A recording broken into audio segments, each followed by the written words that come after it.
in the view. And I love that because it's just such an interesting phrase, breathing in the view. But we are going to talk about an aspect of that today. The talk is titled, What's Old is New Again.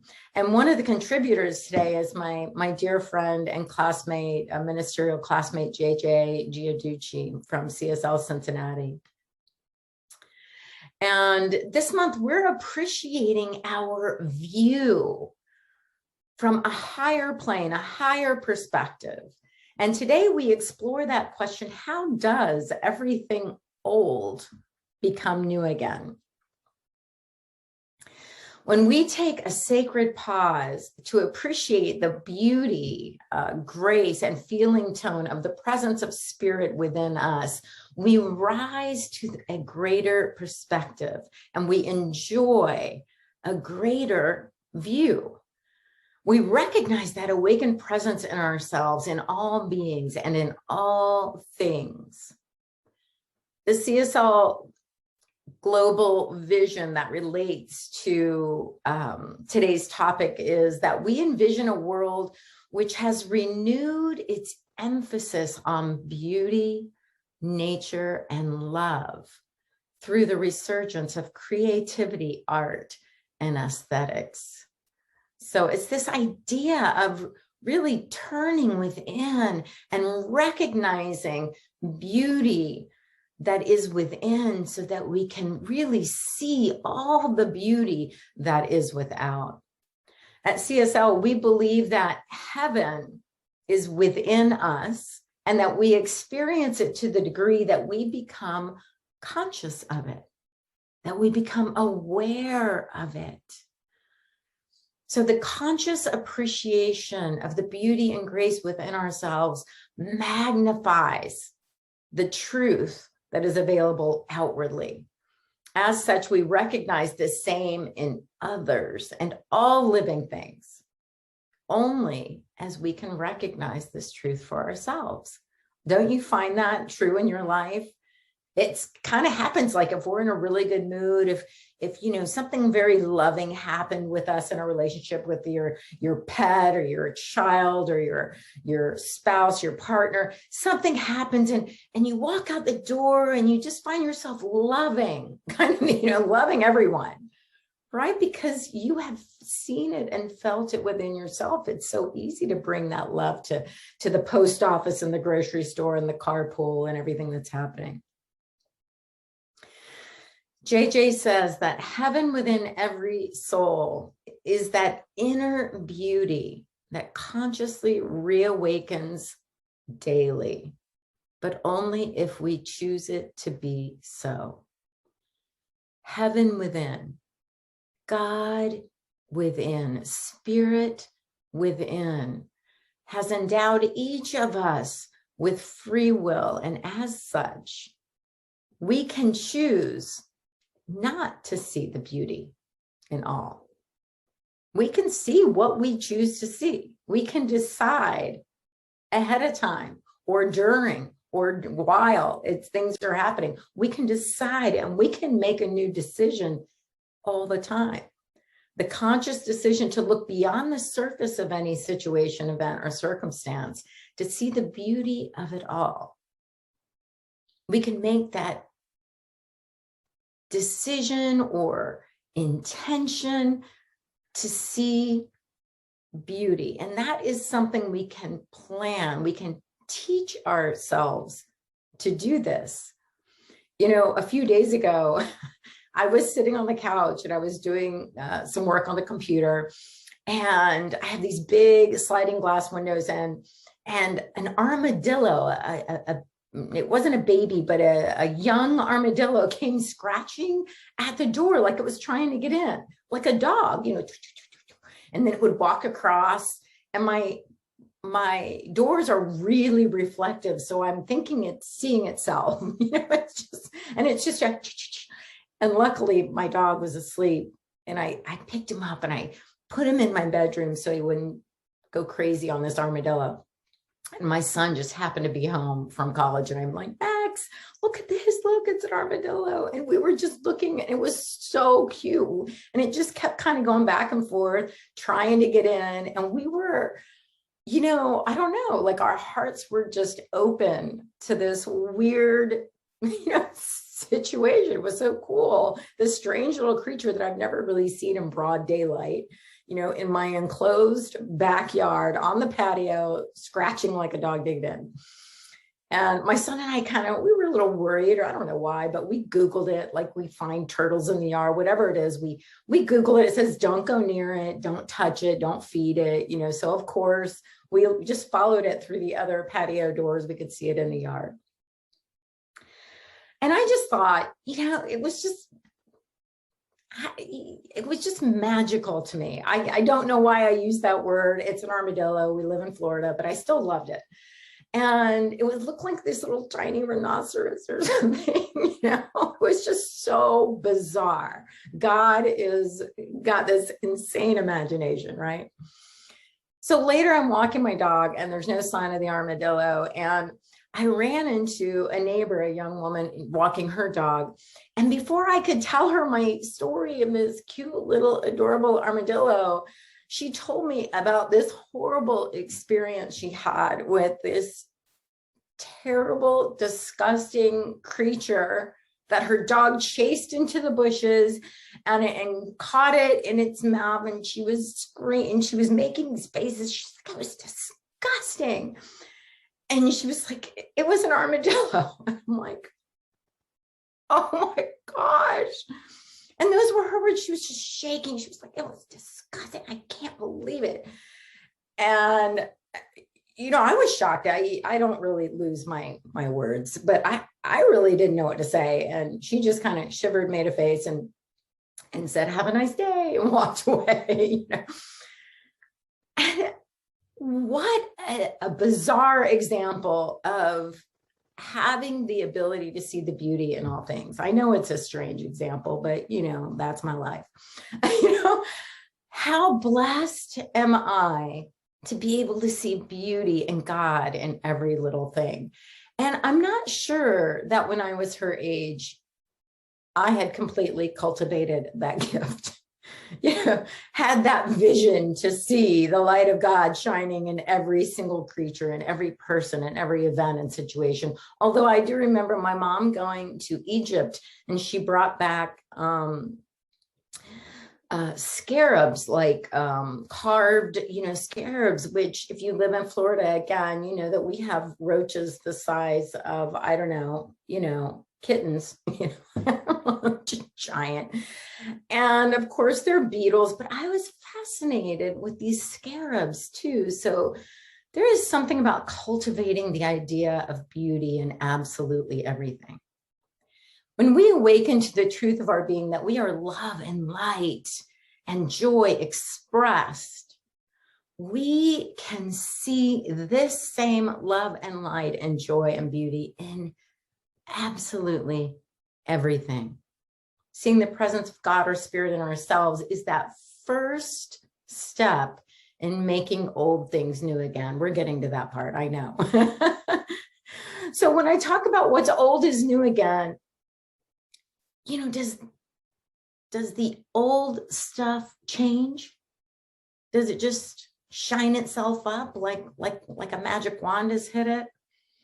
When I look at my garden, it's the same garden, relatively speaking, day in and day out. And my furniture, my artwork, my car is pretty darn old. My clothes and many of my situations in my life are relatively the same. Right? As a matter of fact, if a normal person would just say their stuff in your life is just getting older and older, they're not getting new. So what makes old things new again? And of course, we talked about it, and we'll talk about it in our dialogue, and it's this love and joy and the peace expanding in our hearts that allows us to see everything as new, as fresh, and as inspired. And by that same token, if we do not have that within us, then how can we see that in the situations, in the events, in the circumstances, in the old things that are in our life? How can we see that love and light reflected back to us in our situations, in our relationships, and other things? Michael Singer said, when you walk through a beautiful botanical garden, you feel open and light. You feel love. You see beauty. You don't judge the shape and the placement of every leaf. And I'll kind of add to that. You don't see, like if you look at my garden right now, man, there's probably more weeds than, you know, flowery things that I purposely planted, right? But if all I saw was the weeds, I would miss so much. I would miss all the other stuff. But I just enjoy them both. It's okay. I'm not going to go pull the weeds. It's not my thing. But I can enjoy it all. Ernest Holmes, it is said that he would have a big vase of flowers that he could really appreciate. Every week he would bring home to his beloved wife a big vase of flowers. And then every other week when those flowers died, when it was their turn, he would bring home a big pack, a big thing of weeds, because he wanted to remember that God is no more in the flowers and the roses and the daisies than God is in the weeds. All of God is present in absolutely everything, everywhere. And when we see this love and light, when we see this presence, the one expressing, then we interact in life from this place. Everything feels fresh and alive with the Spirit of God. Every little thing feels like a gift or a blessing. You know, even problems that we are facing, sometimes old problems, like you've been in a job for a long time, or you're tired of your apartment, or whatever's happening, the problems that we are facing simply become projects that we're working on. Problems are made new. You know, notice how the whole tone changes from the word problem to project. Old problems become new projects, which we are completely capable of resolving from this place of inner peace and power. It is in spirit that what's old is new again. It is our vision that changes, not that thing, that relationship, that space. And it is renewed again and again, moment by moment, day by day, as we choose.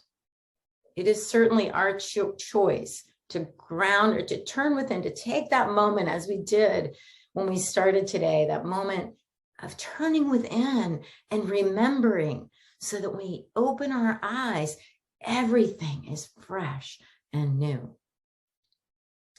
So what is it exactly that helps us see everything old as new? We mentioned it already. It stems from that ability to see ourselves as the divine blessing,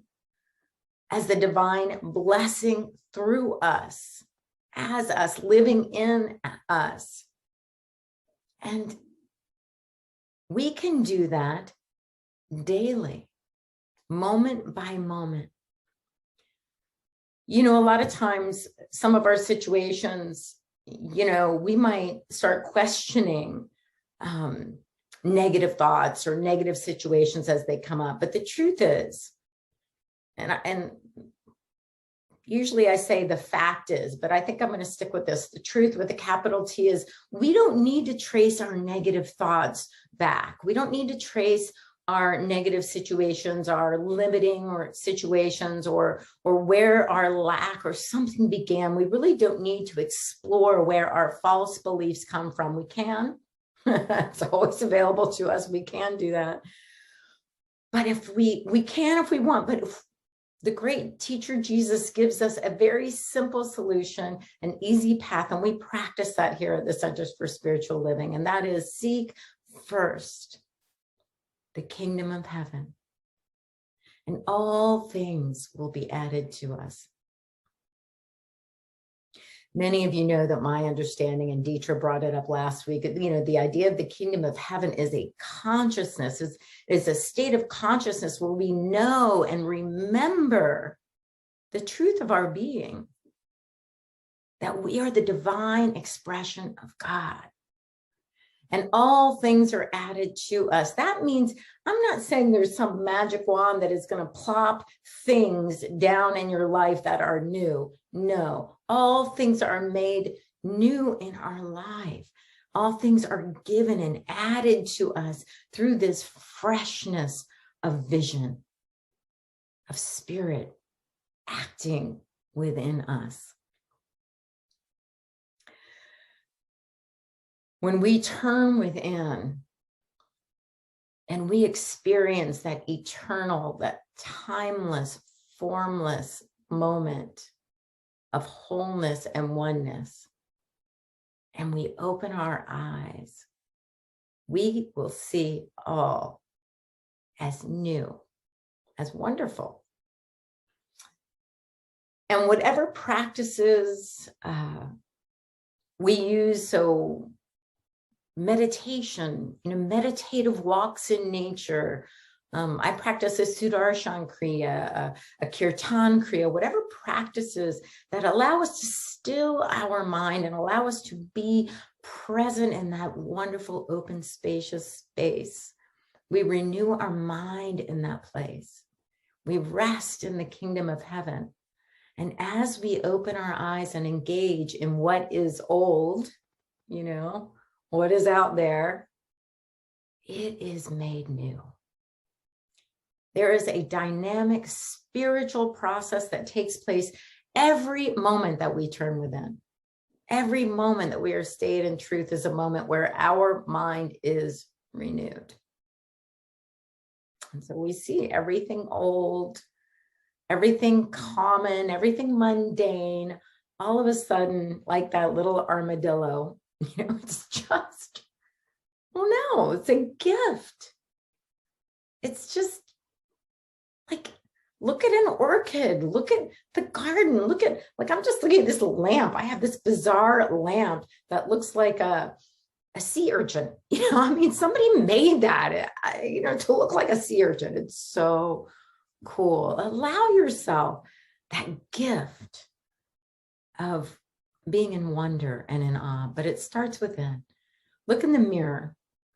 Look in the mirror. See the beauty, see the wonder, see the joy, and that will take you into everything you really want to know in life, the beauty, the joy, the renewing. Every moment we are stayed in truth is, amplified 100 times. I made that up. But trust me, let's see if it works. We're not trying to change things out there. We're never trying to make those old things shiny and new. We're not racing from project to project, trying to shine everything up and fix everything. It begins within. We're changing how we relate to the situations and the events, the old things in our life. We become still and in tune with that divine energy of who we are. And we see things from a new perspective. Be still and know that I am God. I am in all, as all, through all. I am the divine expression. See me. That is the voice of God speaking to us, reminding us of the truth of our being. So everything that has come along previously in our lives, that is all the old things, right? Everything that has come before. It has been integral in shaping who we are today. There is an exquisiteness and a beauty to this divine order. Without even the smallest step that we took or the tiniest choice that we made on the path, we would not be right where we are today, listening to this and communing together around this wonderful spiritual principle and practice. So today we commit with each other to see the beauty and feel the gratitude that swells as we are able to do this. In this moment, we choose to see the beauty in all things, and that makes all things new in our life. Regardless of what has come before, we bless every step we took, every single one, because we can see that as new again, as having inspired us, moved us. It has gotten us to this place of joy and love. This week, we can affirm, I appreciate the beauty that dwells within all creation, that dwells within me, and all is made new again.